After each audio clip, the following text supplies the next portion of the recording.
Florencia, contanos qué pasó hace 15 años en en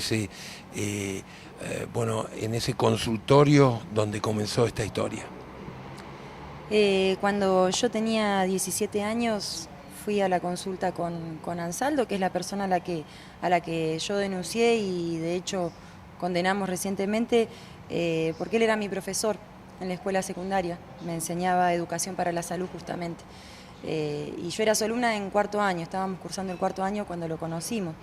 Él, digamos, yo esta parte la cuento siempre, la resalto siempre porque es muy importante saber cómo muchas de nosotras llegamos al consultorio, ¿no? Por lo menos así llegué yo al consultorio, con muchas dudas en relación a un problema, digamos, mío, de físico, digamos, tenía un atraso y demás, entonces tenía que ver un médico. Y la persona más cercana y de más confianza que tenía en ese sentido era Ansaldo, porque era quien nos hablaba siempre justamente de los temas sexuales y demás dentro del... Y que supuestamente era su materia, ¿no? Enseñar educación para la salud dentro de su educación sexual. Entonces él siempre nos invitaba, digamos, nos decía que fuésemos al consultorio ante cualquier duda, y así es como yo llego al consultorio, ¿no? Con un atraso al cual no le había contado nada a mi mamá, entonces bueno, fue todo a espaldas de ella, ¿no? En ese momento. Yo pedí permiso en la escuela, él era docente en el CEPEM 72, en el CEM 72, el colegio conocido como el Colegio Kennedy, ahí en Cinco Saltos. Y como todo el mundo lo conocía, digamos, ni siquiera en la escuela me pidieron una autorización de mi mamá, nada, para dejarme salir en el horario de clase y poder ir a la consulta con él, ¿no? Que tenía el consultorio a 2 cuadras. Y así es como yo llego esa mañana al consultorio donde bueno, él, digamos, se produce el ataque. Él cierra la puerta con llave, avisa a la secretaria que no lo molesten, digamos, y explicándome que me tenía que realizar un estudio. Yo jamás había ido a un ginecólogo, nunca había ido con otra persona, digamos, que me explicara de qué se trataba el estudio por lo menos, ¿no?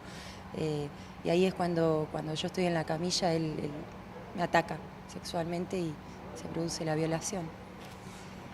¿Cómo pudiste, hoy en día, mirándolo para atrás, mantener eso, lo mantuviste en secreto durante muchos años? No tan en secreto, el problema es que fue tan fuerte el impacto, fue tan, digamos, choqueante para mí la situación, que yo cuando salgo de esa situación, cuando logro irme del consultorio, tenía que volver a clase, tenía que ir a buscar mis cosas, la mochila, el guardapolvo, volver a mi casa. Mi mamá no sabía nada, y la verdad es que yo no tenía un diálogo muy cercano y no teníamos porque, bueno, también a veces la falta de información hace que se produzca esto, ¿no? De la falta de diálogo en las familias a veces. Entonces no tenía una relación tan cercana con ella como para poder contárselo. Aparte, bueno, se dieron una serie de hechos en el medio que hicieron que no pudiese contárselo, ni a ella, ni a nadie en la escuela, ni a ninguna amiga, por lo cual yo caí en una depresión muy grande en ese momento, que me llevó a, bueno, a tener problemas alimenticios, a intentos de suicidio, digamos, una depresión que no quería vivir más, era la realidad, no quería vivir más.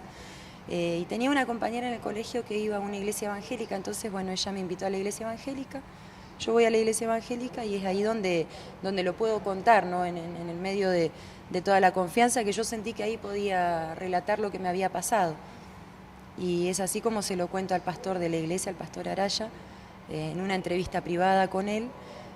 Y bueno, y ahí la iglesia tiene un mensaje bastante complicado en este tipo de situaciones, ¿no? Producto de sus creencias y demás, pero sus creencias llevan a que la mujer tenga que perdonar estas cosas que son imperdonables, ¿no? Pero bueno, yo decidí en ese momento seguir ese camino y tratar de olvidarme, no de perdonarlo porque era imposible perdonar eso, pero sí de olvidarlo y de seguir con mi vida, porque bueno, el discurso que yo recibí en ese momento era este, ¿no? De seguir para adelante, de no vivir con rencor, de no vivir con odio, pensando en el pasado, sino perdonar.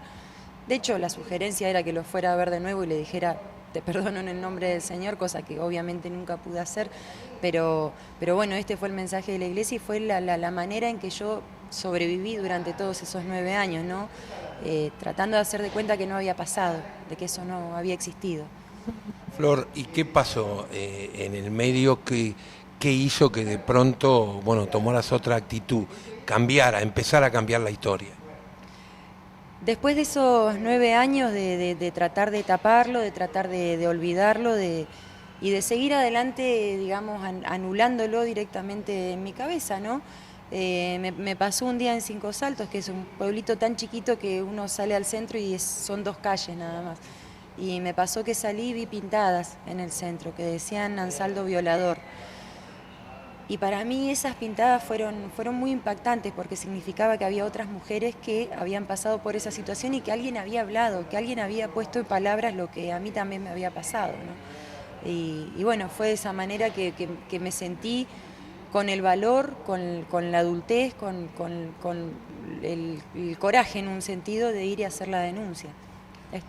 Tomaste contacto con el caso de Jorgelina Cuevas. Sí, después de hacer la denuncia yo sabía que existía otra chica, supe porque escuchaba en los medios, y ahí me pongo en contacto y la conozco a Jorgelina, ¿no? En la situación en que ella estaba pasando, yo cuando la vi la verdad es que fue como volver el tiempo atrás un poco. Y bueno, fue ver reflejado todo de nuevo, ¿no? Todos los límites con los que uno a veces se encuentra, ¿no? La falta de educación sexual, la falta de herramientas, la falta de confianza justamente dentro de la familia, incluso la condición económica, una serie de cosas que hacían que no se pudiera decir, bueno, ella, digamos, por suerte y gracias a ella esto se pudo decir, lo pudimos denunciar y hoy está condenado, ¿no?